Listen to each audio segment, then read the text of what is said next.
Shalom jemaat Tuhan, jumpa lagi dalam acara Light of Revival, renungan firman Tuhan yang akan menuntun kita di sepanjang hari ini.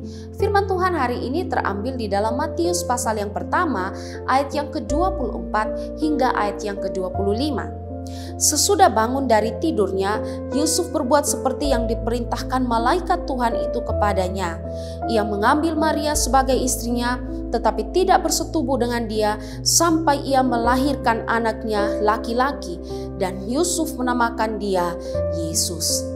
Teladan indah Yusuf. Jemaat Tuhan yang terkasih, tentunya tidak mudah menerima kenyataan jika tunangan kita atau orang yang kita cintai ternyata hamil dan kehamilannya bukan karena perbuatan kita. Bahkan kehamilannya itu terjadi secara ajaib.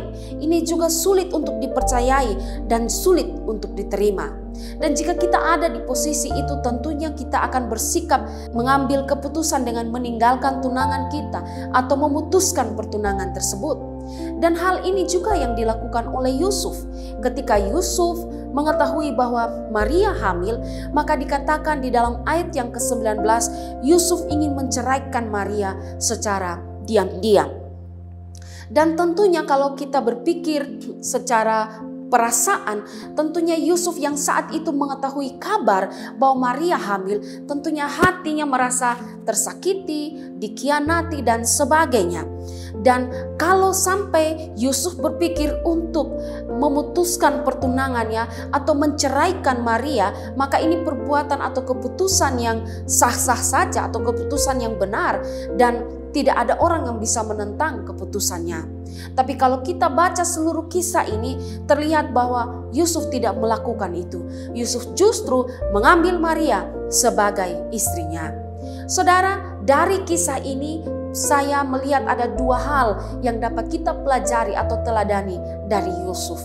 Pertama, kita bisa lihat bahwa Yusuf adalah seorang yang tulus hatinya. Ayat 19 berkata demikian.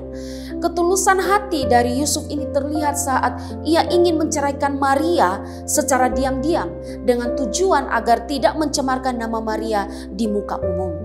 Saudara, bisa saja karena sakit hati atau merasa dikhianati, kemudian mendorong Yusuf untuk menceraikan Maria dan bertindak secara ekstrim. Misalnya dengan mengumbar kehamilan Maria atau memviralkan Maria dan sebagainya. Tapi ini tidak dilakukan oleh Yusuf. Dan kalau kita lihat hukum yang berlaku saat itu, jika seorang gadis yang telah bertunangan dia bersundal, maka ia harus dilempari dengan batu sampai mati. Kita bisa lihat di dalam Ulangan pasal 22 ayat yang ke-23 hingga ayat yang ke-24.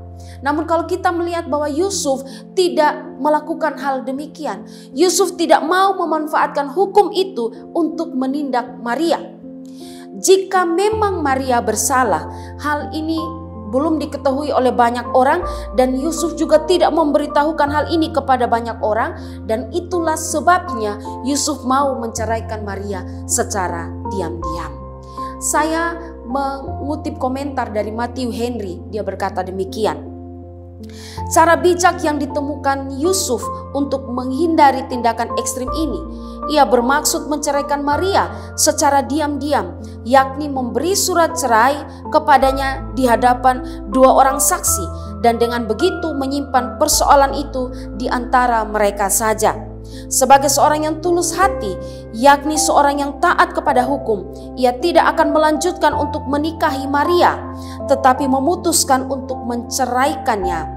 Akan tetapi, walaupun telah memutuskan demikian, dengan kebulatan hati terhadapnya, ia bertekad untuk sedapat-dapatnya melakukannya dengan diam-diam.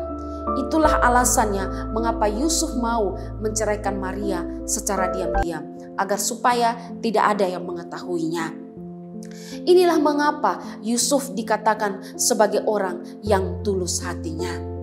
Saudara, jika kita ada di posisi Yusuf saat itu, apa yang akan kita lakukan? Apakah kita akan melakukan sama seperti Yusuf yang sekalipun mungkin menanggung rasa kecewa dan sakit hati, merasa dikhianati, tapi tetap bersikap baik, tetap menjaga nama baik dari orang yang menyakiti kita? Ataukah justru kita akan menyebarkan gosip, memfitnah, atau bahkan mempermalukan orang yang telah melukai atau menyakiti hati kita? Di sini saya belajar, kita boleh belajar tentang Yusuf yang memiliki ketulusan hati yang begitu luar biasa. Yang kedua yang kita belajar dari Yusuf adalah Yusuf seorang yang taat tanpa menunda-nunda untuk taat. Saudara, dalam kegalauan hati daripada Yusuf ketika dia berencana untuk mau menceraikan Maria secara diam-diam, kemudian malaikat Tuhan datang di dalam mimpinya dan mengatakan kepada Yusuf bahwa jangan ragu untuk mengambil Maria sebagai istri, sebab Maria saat itu sedang mengandung dari Roh Kudus, dan anak yang lahir itu akan menjadi juru selamat menebus manusia dari dosa-dosa. Dan ketika Yusuf sadar dari mimpinya, Yusuf terbangun. Hal pertama yang dia lakukan adalah dia kemudian mengambil Maria menjadi istrinya. Dia tidak lagi jadi untuk menceraikan Maria, tapi dia mengambil Maria menjadi istrinya. Dan ketaatan yang dilakukan oleh Yusuf adalah ketaatan yang tanpa menunda-nunda. Pertanyaannya, kalau kita ada di dalam posisi Yusuf, atau bisakah kita melakukan ketaatan yang sama seperti Yusuf? Taat, tapi taat dengan segera tanpa menunda-nunda. Teladan indah dari Yusuf ini sangat luar biasa. Dia orang yang tulus hati dan dia orang yang taat, tapi ketaatannya tanpa menunda-nunda. Dia segera melakukan apa yang diperintahkan oleh malaikat Tuhan saat itu. Saudara, dalam mempersiapkan diri menyambut Natal saat ini, mari kita kembali melihat keteladanan indah yang diberikan oleh seorang yang bernama Yusuf. Dia orang yang tulus hati dan dia orang yang taat. Dan kiranya kita juga dapat menjadi seperti Yusuf-Yusuf pada masa kini. Tuhan memberkati kita. Amin. Mari kita berdoa. Kami bersyukur kami boleh belajar dari Yusuf tentang ketulusan hatinya dan ketaatannya. Mampukan kami Tuhan untuk dapat meneladani apa yang dilakukan Yusuf. Amin. Jemaat Tuhan yang terkasih, mari jadikanlah firman Tuhan sebagai terang dan pelita bagi jalan hidup kita. Tuhan berkati kita.